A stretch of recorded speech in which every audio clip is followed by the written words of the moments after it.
శివుడి విగ్రహం ధ్వంసం ఆగ్రహించిన స్థానికులు రహదారిపై ఆందోళన.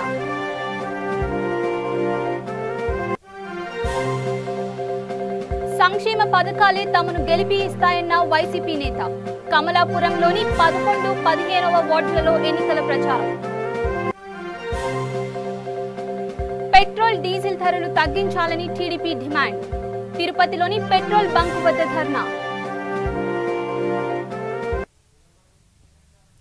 ఇక డీటెయిల్స్ లోకి వెళితే, గంజాయి రహిత రాష్ట్రంగా తెలంగాణను మార్చే క్రమంలో భాగంగా సికింద్రాబాద్ రైల్వే పోలీసులు తనిఖీలు ముమ్మరం చేశారు.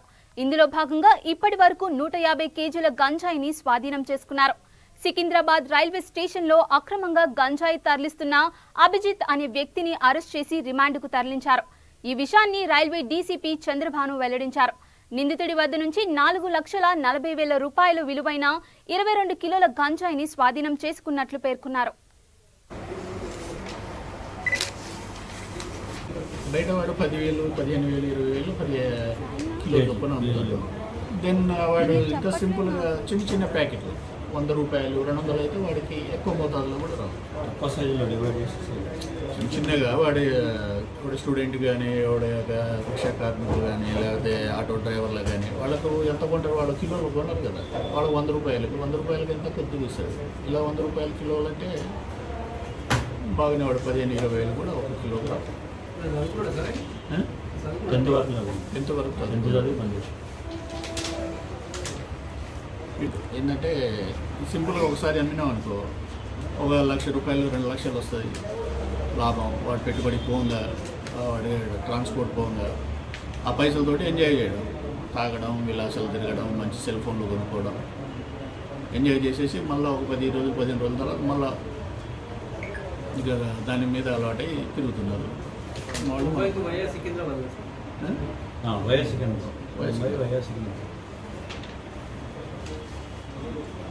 వరకు ఒకసారి 54, ఒకసారి 30, ఈసారి రోజు 22, అంతకుముందు ఒక 2 కేసులు దగ్గర ఒకసారి 1.5 కింటన్నర దాకా ఈ 10-15 6, 2, 10 మెంబర్స్, 9 మెంబర్స్.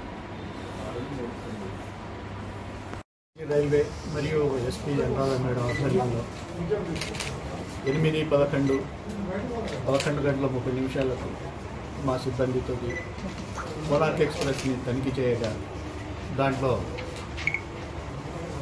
అభిజిత్ బోయి అనే 20 సంవత్సరాల మా ఒడిశా అబ్బాయి బ్యాగ్లో ఒడిశా పక్కన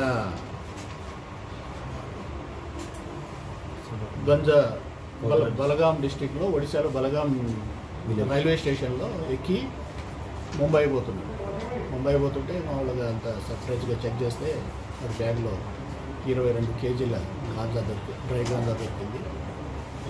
దీంట్లో ఒక సెల్ ఫోన్ కూడా రికవరీ చేశాం. వీడు తక్కువ టైంలో ఎక్కువ పైసలు సంపాదించాలనే ఉద్దేశంతో వీడు పైసలకు ఎంజాయ్ పడి మొత్తం వేరే మార్గంలో బొంబాయిలో పోతే ఎక్కువ పైసలు వస్తాయని చెప్పేసి ఒడిశాలో చిన్న ఊళ్ళలో అక్కడక్కడ కలెక్ట్ చేసుకొని డైరెక్ట్ అక్కడనే ముంబై పోయి వీడే చిన్న ప్యాకెట్లు హోల్సేల్ చేద్దామని పట్టబోతున్నాడు. తనిఖీ చేస్తున్నాం. డాగ్ స్క్వాడ్తో కానీ, ఆర్పిఎఫ్ వాళ్ళు, మరి జిఆర్పి వాళ్ళు, ఆర్పిఎఫ్ హోమ్ గార్డ్స్ వీళ్ళందరూ కలిసి ఇప్పుడు మాకు మెయిన్ ఇంపార్టెంట్గా ఎల్టీటీ మరియు కోనార్క్ ఎక్స్ప్రెస్ ఇది మెయిన్ ఏం పెట్టుకున్నాం. దాంతోపాటు వేరే ట్రైన్లో కూడా చెక్ చేస్తున్నాం, కానీ ఇది మెయిన్గా అటు నుంచి వస్తుంది కాబట్టి ఇది నడుస్తుంది. ఇట్లాగే ఇది మనకు వేరే విశాఖపట్నంలో చెక్ చేస్తున్నట్టు విజయవాడలో. నిర్మల్ జిల్లా బైంసా శివుని విగ్రహాన్ని గుర్తు తెలియని వ్యక్తులు ధ్వంసం చేశారు. తీవ్ర ఆగ్రహానికి లోనైన స్థానికులు రహదారిపై ఆందోళనకు దిగారు. అంబేద్కర్ విగ్రహం ఘటన మరొక ముందే మరొకటి చోటు చేసుకోవడం గమనార్హం. ఈ ఘటన స్థానికంగా కలకలం రేపింది. గోపాల్ నగర్ శ్మశాన వాటికలోని విగ్రహాన్ని గుర్తు తెలియని వ్యక్తులు ధ్వంసం చేశారు. బస్టాండ్ ఎదుట బైఠాయించిన స్థానికులు నిరసన వ్యక్తం చేశారు. ఈ ఘటనకు కారకులైన వారిని పట్టుకుని కఠినంగా శిక్షించాలని డిమాండ్ చేశారు. ఘటనా స్థలాన్ని జిల్లా ఎస్పీ ప్రవీణ్ కుమార్, ఏఎస్పీ కిరణ్ పరిశీలించారు.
వైఎస్ జగన్ ప్రవేశపెట్టిన సంక్షేమ అభివృద్ధి కార్యక్రమాలే వైసీపీ అభ్యర్థులను అత్యధిక మెజారిటీతో గెలిపిస్తాయని ఎంపీ అవినాష్ రెడ్డి తెలిపారు. కడప జిల్లా కమలాపురంలోని 14, 15వ వార్డులలో ఆయన ప్రచారం నిర్వహించారు. ప్రభుత్వం అందిస్తున్న సంక్షేమ కార్యక్రమాలు ప్రజలకు పూర్తి స్థాయిలో అందుతున్నాయని, తమ పార్టీ అభ్యర్థుల గెలుపు తథ్యమని చెప్పారు.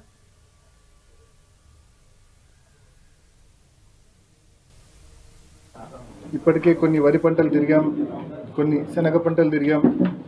ఖచ్చితంగా ఈ జరిగిన నష్టాన్ని ఏదైతే వరి కావచ్చు, ఉల్లి కావచ్చు, ఏదైతే హార్వెస్ట్ టైంలో ఖచ్చితంగా పంట చేతికి వచ్చే టైంలో ఏదైతే నష్టం జరిగిందో ఈ నష్టం మొత్తాన్ని కూడా ఎన్యూమరేట్ చేయించి ప్రభుత్వం దృష్టికి తీసుకెళ్ళి రైతులకు న్యాయం చేకూరేలా ఖచ్చితంగా చేస్తాం.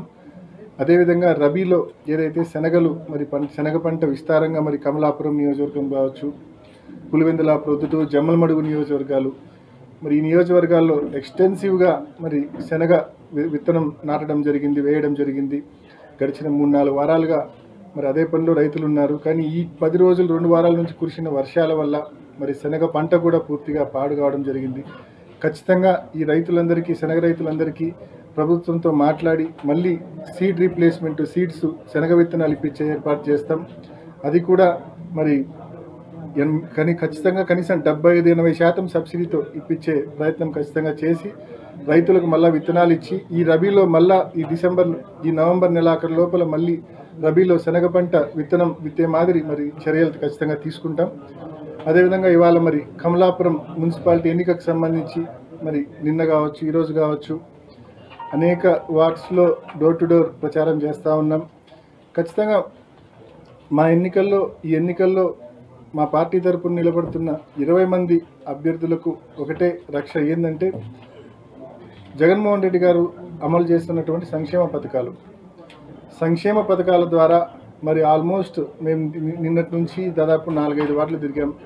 ప్రతి వార్డులో కూడా, ప్రతి ఇంట్లో కూడా మరి జగనన్న ప్రభుత్వంలో అందిస్తున్న సంక్షేమ పథకాల వల్ల లబ్ధి పొందుతా ఉన్న కుటుంబాలు ఉన్నాయి. మరి ఖచ్చితంగా వాళ్ళందరూ కూడా మరి చాలా మంది వృద్ధులు చెప్తా ఉన్నారు, చాలా మంది అని చెప్పి మాకే వాళ్ళు తిరిగి చెప్పి పంపించే పరిస్థితి వాళ్ళు ఉంది. మరి ఖచ్చితంగా అంత పెద్ద ఎత్తున ప్రజల్లో నుంచి జగనన్న ప్రభుత్వం అమలు చేస్తా ఉన్న సంక్షేమ పథకాల పట్ల ఆదరణ లభిస్తూ ఉంది. ఖచ్చితంగా ఇవాళ నిలబడ్డ 20 మంది అభ్యర్థులకు కూడా మరి బలం ఏంటంటే ఈ సంక్షేమ పథకాలే. దాంతోపాటు కమలాపురం టౌన్లో అభివృద్ధి, మరి ముఖ్యంగా రోడ్ వైడనింగ్ ద్వారా మరి కమలాపురంలో మరి ఎప్పుడైతే మనము ఈ ట్రాక్ దాటుతామో, గేట్ దాటుతామో, కమలాపురం పూర్తిగా టౌన్ అంతా నేరో అయిపోతుంది. మరి దాన్ని వైడెన్ చేయాలని చెప్పి ఇప్పటికే మన ప్రభుత్వంలో మరి ఆ చర్యలు తీసుకుంటా ఉన్నారు. ఇప్పటికే కొంతమంది కాంపెన్సేషన్ వచ్చింది, ఇంకా ఒక 34 మంది కాంపెన్సేషన్ రావాలా, వాళ్ళకు కూడా తొందరగా కాంపెన్సేషన్. పెట్రోల్, డీజిల్ ధరలు తగ్గించాలని టీడీపీ నేతలు డిమాండ్ చేశారు. చిత్తూరు జిల్లా తిరుపతిలోని పెట్రోల్ బంకు వద్ద ధర్నా నిర్వహించారు.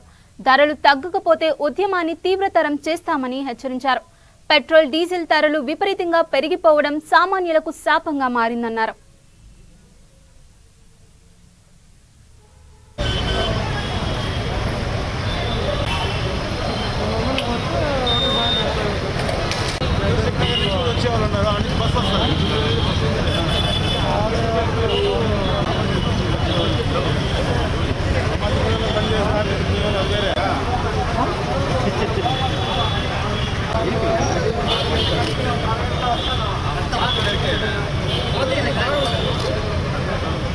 పెట్రోల్ బంక్ కనపడ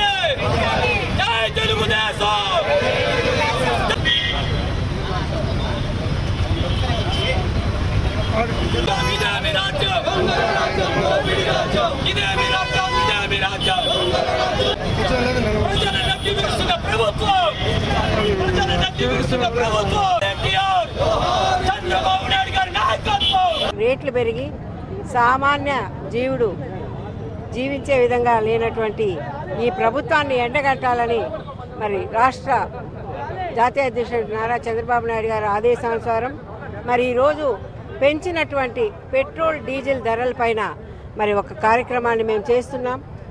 ఎందుకంటే ఈ రోజున 27 రాష్ట్రాల్లో మరి కేంద్ర ప్రభుత్వం తగ్గించినటువంటి పెట్రోల్ ధరల్ని మన రాష్ట్రంలో ఏమాత్రం కూడా తగ్గించకపోగా మరి 76 రూపాయలకే కేంద్ర ప్రభుత్వం అమ్మాలి అని చెప్తే ఇక్కడ 100 దాటిపోవడం అనేది దాదాపు 36 రూపాయలు పైగా ఈ పెట్రోల్ ధరలు ఉన్నాయి. మరి ఆ రోజున మేనిఫెస్టోలో మేము తాను కనిపించడం లేదంటూ వస్తున్న వార్తలపై ఎస్ఎస్బిఎన్ కళాశాల విద్యార్థిని జయలక్ష్మి వీడియో విడుదల చేశారు. తాను క్షేమంగానే ఉన్నానని పేర్కొంది. సోమవారం నాడు కాలేజీలో విద్యార్థులు ఆందోళనకు దిగడం, పోలీసులు వారిని చెదరగొట్టడం, విద్యార్థిని జయలక్ష్మి గాయపడటం తెలిసిందే. జయలక్ష్మి నిన్న రాత్రి నుంచి కనిపించడం లేదంటూ వార్తలు వచ్చాయి. ఈ నేపథ్యంలో ఆమె ఈ వీడియో విడుదల చేసింది. నా పేరు జయలక్ష్మి. నేను ఎస్ఎస్బిఎన్ డిగ్రీ కళాశాలలో ఫైనల్ ఇయర్ చదువుతున్నాను. నిన్న జరిగిన సంఘటనలో నాకు తలకు దెబ్బ తగిలింది. రాయి తగలడం వల్ల నేను హాస్పిటల్కి వెళ్ళి చికిత్స చేయించుకున్నాను. ఆ తర్వాత ఇంటికి వెళ్ళి రెస్ట్ తీసుకున్నా. ఫోన్ కాల్స్ ఎక్కువ రావడం వలన నాకు మాట్లాడడానికి ఓపిక లేక, అందులో ఛార్జింగ్ లేక ఫోన్ స్విచ్ ఆఫ్ వేయడం జరిగినది. నాకైతే ఇప్పుడు బాగుంది. నేను మా ఇంట్లోనే, మా బంధువుల ఇంట్లో క్షేమంగా ఉన్నాను. నాకు ఇప్పుడు బాగుంది హెల్త్.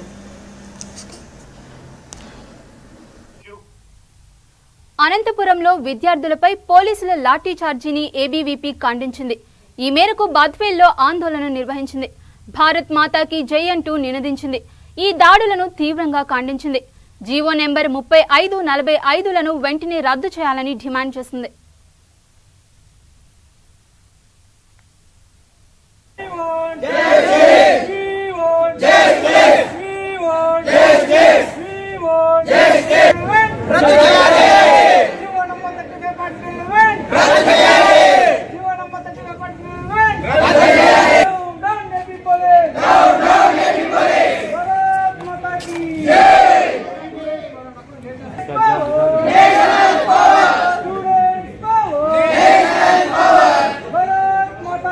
అట్లా కొట్టేదానికి మీకు ఎట్లా వస్తుంది?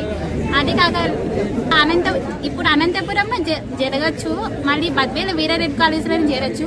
ఇలాంటి చట్టం లేకుండా ఉండేది మంచిది. మేము లేడీస్ కి చూసినా గానీ సేఫ్టీ లేదు. సేఫ్టీ ఉండాలని మేము చేయడం జరిగింది. ఎందుకయ్యా యొక్క నిన్న జరిగినటువంటి అనంతపూర్లో ఏదైతే ఇష్యూ ఉందో, ఎస్ఎస్ఎన్ డిగ్రీ కళాశాల విద్యార్థులపైన పోలీసులు దారుణంగా లాఠీ చార్జ్ చేయడం జరిగింది. అయితే ఏబీవీపీ దీన్ని పూర్తిగా ఖండిస్తుంది. 2019 ఎలక్షన్ సమయంలో రావాలి జగన్ కావాలి జగన్ అని చెప్పేసి ఇక్కడ రాష్ట్ర ముఖ్యమంత్రి అధికారంలోకి వస్తేనే, ఇక జగన్మోహన్ రెడ్డి గారు అధికారంలోకి వస్తేనే ఇక్కడ రాష్ట్రంలో ఉన్నటువంటి విద్యార్థుల యొక్క విద్యారంగానికి పెద్దపీట వేస్తానని చెప్పేసి అనేక రకాలుగా హామీలు ఇవ్వడం జరిగింది. అయితే అధికారంలోకి వచ్చి 2.5 లాఠీ చార్జీ చేసిన పోలీసులను శిక్షించాలని ఏఐఎస్ఎఫ్ డిమాండ్ చేసింది. ఈ మేరకు కర్నూలులో ధర్నా నిర్వహించింది. ఈ సందర్భంగా ఏఎస్ఎఫ్ఐ నాయకులు మద్దిలేటి ప్రకాష్, రాజు, సతీష్ మాట్లాడుతూ అరెస్ట్ చేసిన విద్యార్థులను, విద్యార్థి సంఘాల నేతలను తక్షణమే విడుదల చేయాలని కోరారు. నూతన విద్యా విధానం 2020 పేరుతో పేదలకు విద్యను దూరం చేస్తే చూస్తూ ఊరుకునేది లేదని హెచ్చరించారు.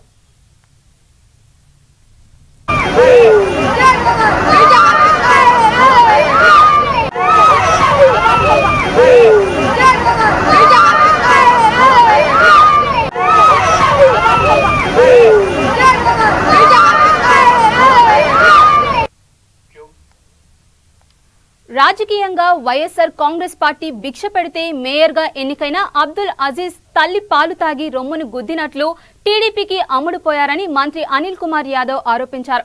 ఆయన ఎంతకు అమ్ముడుపోయాడో ప్రజలకు సమాధానం చెప్పాలని డిమాండ్ చేశారు. నెల్లూరులోని 46వ డివిజన్ ఎన్నికల ప్రచారంలో పాల్గొన్న మంత్రి అనిల్ కుమార్ యాదవ్ అబ్దుల్ అజీజ్ పై విమర్శలు గుప్పించారు.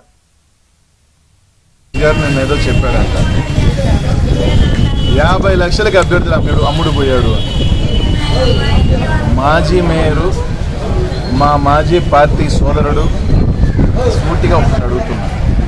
అయ్యా, నేను కానీ శ్రీధరన్న కానీ ఆర్థిక బలవంతులం కాదు.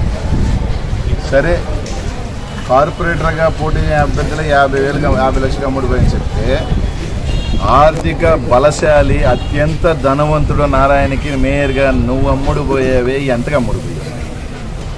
ఒక్క కార్పొరేటర్ 50 లక్షల కంటే నువ్వు ఎట్ట అంచనా వేసావు? ఒక్క కార్పొరేటర్కి 50 లక్షలకు అమ్ముడు పోయావంటే 54 × 50 22 కోట్లకు నువ్వు అమ్ముడు పోయావా? అంటే అట్టేమన్నా లెక్కేసావా? ఓహో, నేను 20 కోట్లకు అమ్ముడు పోయా, 20 కోట్లు డివైడెడ్ బై 50, సో 50 లక్షల కార్పొరేటర్కి వచ్చి నువ్వన్నా అమ్ముడు పోయావచ్చు. అత్యంత బలవంతుడు అత్యంత ధనవంతుడైన నారాయణ గారికి గతంలో నువ్వు వెళ్ళిపోయావే, ఇదే విధంగా నువ్వు అమ్ముడు పోయావా? ఎంతకు అమ్ముడు పోయావు?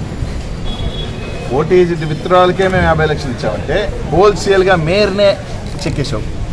అంటే 54 × 50 20 crores ఏమన్నా అమ్ముడు పోయావు. దండకాల బ్యాచ్ అక్కడ ఉంది, ఇది దానికి దండకాలు.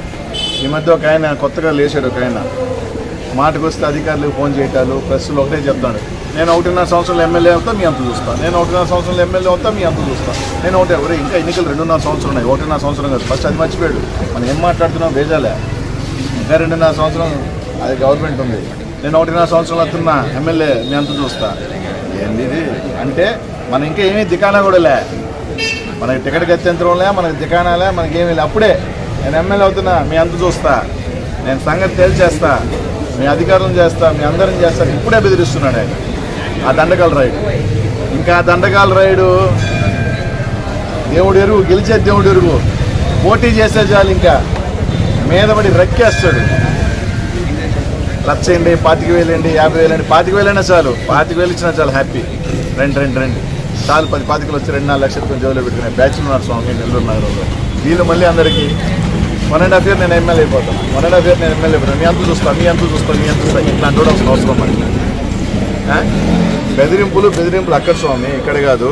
ఏ ఒక వ్యాపారస్తుని గతంలో బెదిరించలే నేను అధికారంలోకి వస్తున్నా, వైఎస్ఆర్ కాంగ్రెస్ పార్టీ వస్తున్నాను, ఎమ్మెల్యేగా ఉన్నప్పుడు ఒక మాట మాట్లాడాల, నేను ఓడిపోయినప్పుడు మాట్లాడాల, ఈరోజు అధికారంలో మంత్రిగా కూడా ఉండి కూడా ఎవరిని కూడా పల్లెత్తు మాట ఒక వ్యాపారస్తులు కానీ ఫోన్ కానీ ఎక్కడా చేయాల. కాబట్టి వ్యాపారస్తులు ఆలోచన చేయాల్సిన అవసరం ఎంతో ఉంది. ఆ దండకాల రైడ్ ఇప్పటికే స్టార్ట్ చేశాడు. ఆ అభ్యర్థికి ఎంత పెట్టాలి అని చెప్పి ఏబిఎన్లో కూడా చూసా, ఎవరో అమ్ముడిపోయారంట, ఇద్దరు ఎవరికి అమ్ముడిపోయి టికెట్లు అమ్మేశారు లోకల్ అభ్యర్థులు. అది కూడా మా తప్పేనబ్బా. ఏబిఎన్లో రాశారుగా, స్థానిక నాయకులకి క్యాష్ అమ్ముడిపోయి డమ్మీ టికెట్లు పెట్టారని. మీ ముఖ్యమంత్రి అయ్యాక కేసీఆర్ సాఫ్ట్ అయ్యారనుకుంటున్నారా? లోపల ఒరిజినల్ అలాగే ఉందంటూ మంత్రి కేటీఆర్ సంచలన వ్యాఖ్యలు చేశారు. 7 ఏళ్లలో ఎవరూ ఊహించని విధంగా కామారెడ్డి జిల్లాని అభివృద్ధి చేసిన ఘనత ముఖ్యమంత్రి కేసీఆర్దేనని అన్నారు. కామారెడ్డి జిల్లాలో మంగళవారం ఏర్పాటు చేసిన టీఆర్ఎస్ కార్యకర్తల సమావేశానికి ఆయన హాజరయ్యారు. ఈ సందర్భంగా మంత్రి మాట్లాడుతూ 3,400 గ్రామ పంచాయతీలను కొత్తగా ఏర్పాటు చేసింది కేసీఆర్ మాత్రమేనని అన్నారు. భవిష్యత్తులో భారతమాత మరొకసారి గట్టిగా చప్పులతో కేటీఆర్ గారికి హృదయపూర్వక స్వాగతం సుస్వాగతం తెలియజేస్తుంది.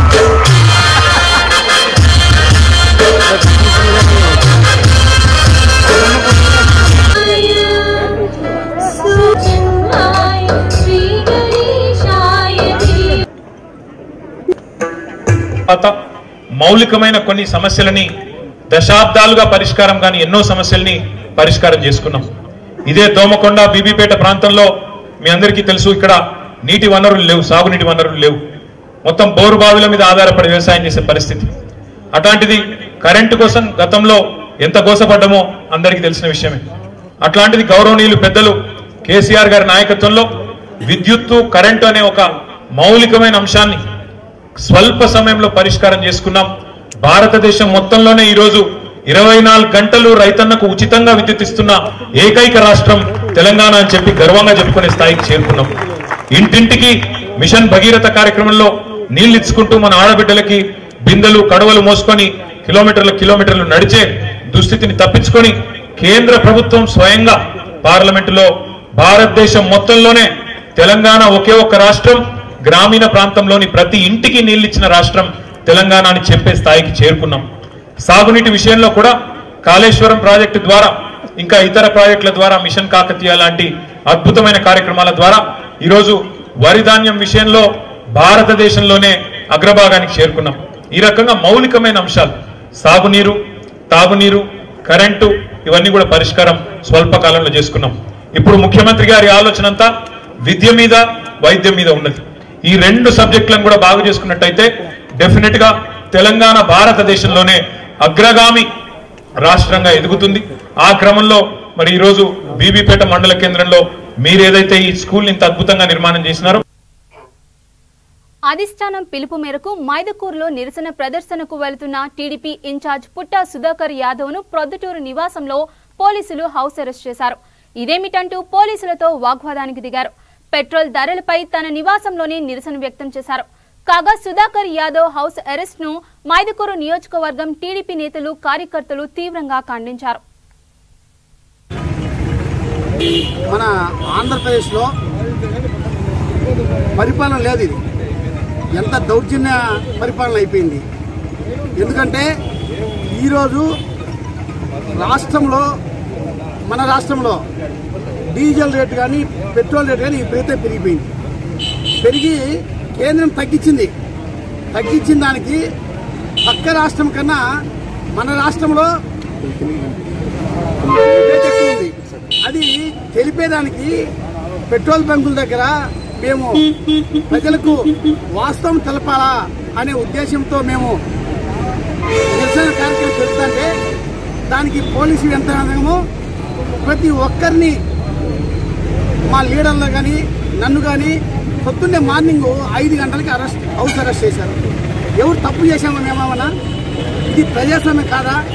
ప్రజలు మేము అడిగే హక్కు లేదా? ఇప్పుడున్నటువంటి ముఖ్యమంత్రి అప్పుడు ప్రతిపక్షం ఉన్నప్పుడు అసెంబ్లీలో మాట్లాడాడు, మీరు వినండి.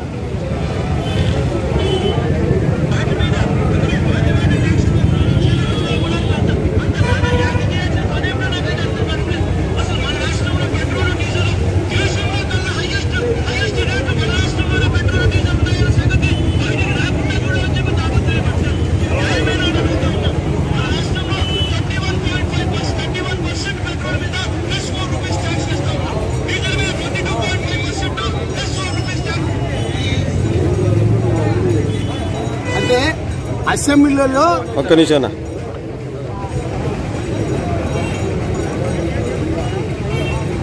అసెంబ్లీలో మీరు ప్రతిపక్షం ఉన్నప్పుడు మీరు అడిగినారు. ఇప్పుడు మీరు ముఖ్యమంత్రిగా ఉన్నారు. ఆ రోజు ఊరక అడిగినావు కానీ ఈరోజు వాస్తవంగా పెట్రోల్ ధరలను నిరసిస్తూ నర్సీపట్నంలో టీడీపీ ఆందోళన నిర్వహించింది. ఇతర రాష్ట్రాల మాదిరిగా ధరల్ని తగ్గించాలని డిమాండ్ చేసింది. ఈ కార్యక్రమంలో రాజేష్ తదితరులు పాల్గొన్నారు. రాష్ట్ర పార్టీ పిలుపు మేరకు పెట్రోల్ డీజిల్ ధరని రాష్ట్ర ప్రభుత్వం తగ్గించాలనే ఉద్దేశంతో ఈ నిరసన కార్యక్రమం ఇక్కడ చేయడం జరుగుతుంది. ఆనాడు 2019 ఎన్నికల్లో మన రాష్ట్ర ముఖ్యమంత్రి జగన్మోహన్ రెడ్డి ఆ రోజు ప్రతిపక్ష నేతగా ఒక అసత్య ప్రచారం చేసి అందులో ముఖ్యంగా ఈ పెట్రోల్ డీజిల్ ధర మీద ఒక వాస్తవం కానీ ప్రచారం చేసి అధికారంలోకి వచ్చిన తర్వాత ఏ విధంగా మనల్ని మోసం చేస్తున్నాడు అనేది ఒక విషయం గ్రహించాలని చెప్పేసి ఈ సందర్భంగా నేను అడుగుతున్నాను. ఒకటే సోదరులారా, ఆ రోజు మన జగన్మోహన్ రెడ్డి వీళ్ళు అంటున్నారు పెట్రోల్ డీజిల్ ధరలు మా పరిధిలోకి రాదు, కేంద్ర పరిధిలోకి వస్తాదని చెప్పేసి చెప్తున్నారు. వాళ్ళు ఒకటే ప్రశ్నిస్తున్నాం మేము, మీరు కేంద్ర పరిధిలోకి వస్తుందని ఆ రోజు మీకు 2019లో మీకు తెలియదా? మరి ఆ రోజు ఎందుకు మీరు అసత్య ప్రచారం చేశారో ఒక్కసారి మీ జగన్మోహన్ రెడ్డి గారి మాటల్లో వినాలని చెప్పేసి ఈ సందర్భంగా నేను తెలియజేస్తున్నాను. అదేంటంటే ఆ రోజు ఆయన అంటారు కర్ణాటకలో కానీ పక్క రాష్ట్రంలో తమిళనాడులో కానీ మన రాష్ట్రం కంటే తక్కువగా ఉండేది, అక్కడికి వెళ్ళి కొట్టుకోవాలని చెప్పేసి పెట్రోల్ డీజిల్ కొట్టుకోవాలని చెప్పేసి ఆ రోజు ఆయనమ్మ ఒక అసత్య ప్రచారం చేశారు. ఈ రోజు మేము అడుగుతున్నాం, మేము నిజంగా మీ పరిపాలనలో ఈ రోజు కర్ణాటకలోని తమిళనాడులోని మా ఎడ్లపల్లిలో నుంచి తీసుకొచ్చేవారు ఇసుక. ఆ ఇసుకని ఏం చేసేవారండి మన టైం మన గవర్నమెంట్ ఉన్నప్పుడు? ఆ ఇసుక బళ్ళు ఫ్రీగా ఎవరు ఫైన్లు వేసేవారు కాదు, పోలీసులు అనేవాళ్ళు ఎవరు ఫైన్లు వేసేవారు కాదు. ఇప్పుడు ఎందుకు వేస్తున్నారు ఫైన్లు?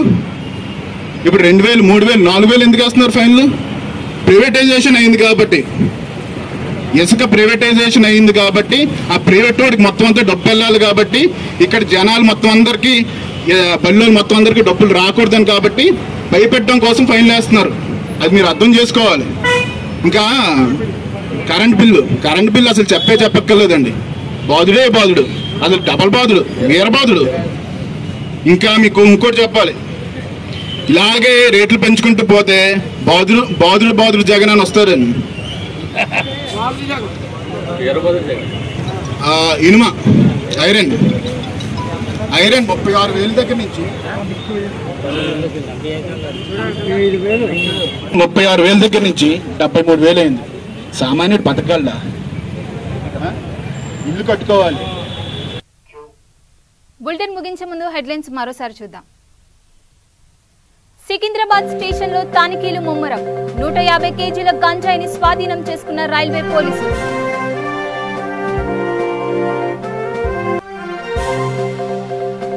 బైంసా శివుడి విగ్రహం ధ్వంసం. ఆగ్రహించిన స్థానికులు రహదారిపై ఆందోళన.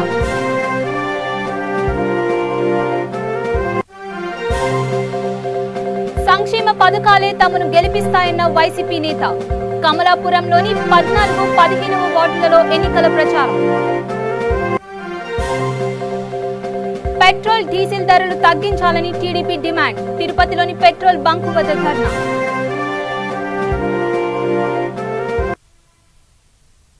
మరిన్ని అప్డేట్స్ కోసం చూస్తూనే ఉండండి V3 న్యూస్. లక్ష్యం సమాచారం.